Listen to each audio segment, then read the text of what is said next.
കൊള്ളരുതാത്ത മക്കളുടെ കൂട്ടത്തെ ആഗ്രഹിക്കരുത്. ദൈവഭയമില്ലാത്ത പുത്രരിൽ ആനന്ദിക്കുകയും അരുത്. ദൈവഭയമില്ലാത്ത പുത്രർ പെരുകുമ്പോൾ ആനന്ദിക്കരുത്. അവരുടെ ദീർഘായുസ്സിലും എണ്ണത്തിലും നിന്റെ പ്രതീക്ഷകൾ അർപ്പിക്കേണ്ട. കാരണം ദൈവഭയമുള്ള ഒരുവൻ 1000 പാപികളേക്കാൾ മെച്ചമാണ്. ദൈവഭയം ഇല്ലാത്ത മക്കൾ ഉണ്ടാകുന്നതിനേക്കാൾ ഭേദം അനപഥ്യനായി മരിക്കുന്നതാണ്. വിവേകമുള്ള ഒരുവനാൽ നഗരം ജനനിബിഡമാകും.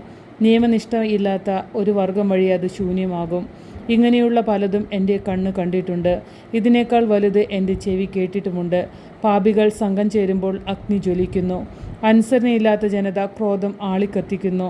സ്വശക്തിയിൽ വിശ്വസിച്ച് ദൈവത്തോട് മത്സരിച്ച പുരാതന മല്ലന്മാരോട് അവിടുന്ന് ക്ഷമിച്ചില്ല. ലോത്തിൻ്റെ അയൽക്കാരെ അഹങ്കാരം നിമിത്തം അവിടുന്ന് വെറുത്തു. അവരെ വെറുതെ വിട്ടില്ല. നാശത്തിന് ഉഴിഞ്ഞിട്ട് പാപമൂലം തൂത്തെറിയപ്പെട്ട ജനത്തോട് അവിടുന്ന് കരുണ കാണിച്ചില്ല. കലാപത്തിന് അണിനിരുന്ന 6 ലക്ഷം ദുർവാശിക്കാരോടും അവിടുന്ന് കരുണ കാണിച്ചില്ല. ദുശാഠ്യക്കാരൻ ഒരുവനെയുള്ളവെങ്കിലും അവൻ ശിക്ഷിക്കപ്പെടാതിരിക്കുന്നെങ്കിൽ അത്ഭുതമാണ്. കരുണയും കോപവും കർത്താവിനോട് കൂടെയുണ്ട്.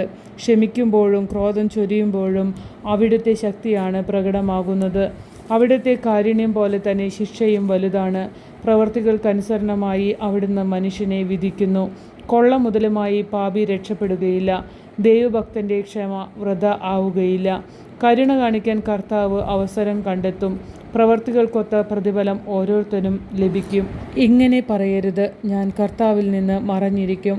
ഉന്നതത്തിൽ ആരെന്നെ ഓർക്കും? അനേകം ആളുകളുടെ ഇടയിൽ ഞാൻ ശ്രദ്ധിക്കപ്പെടുകയില്ല. നിസ്സീമമായ സൃഷ്ടികളുടെ ഇടയിൽ ഞാൻ ആരാണ്? സ്വർഗവും സ്വർഗാതിസ്വർഗവും ആഴവും ഭൂമിയും അവിടുത്തെ സന്ദർശനത്തിൽ വിറകൊള്ളും. പർവ്വതങ്ങളും ഭൂമിയുടെ അടിസ്ഥാനങ്ങളും അവിടുത്തെ നോട്ടത്തിൽ കുലുങ്ങും. ഇതേപ്പറ്റി ആരും ധ്യാനിക്കുന്നില്ല. അവിടുത്തെ മാർഗങ്ങളെപ്പറ്റി ആരും ചിന്തിക്കുന്നില്ല. മനുഷ്യദൃഷ്ടിക്ക് അഗോചരമായ കൊടുങ്കാറ്റ് പോലെ അവിടുത്തെ മിക്ക പ്രവൃത്തികളും മറഞ്ഞിരിക്കുന്നു. അവിടുത്തെ നീതിയുക്തമായ പ്രവൃത്തികൾ ആര് പ്രഘോഷിക്കും? ആര് അവയ്ക്ക് വേണ്ടി കാത്തിരിക്കും? പ്രതിഫലത്തിൻ്റെ ദിനം വിദൂരത്താണ്. ഇങ്ങനെയാണ് വിവേകശൂന്യൻ വിചാരിക്കുന്നത്. ബുദ്ധിശൂന്യൻ മൂഢമായി ചിന്തിക്കുന്നു.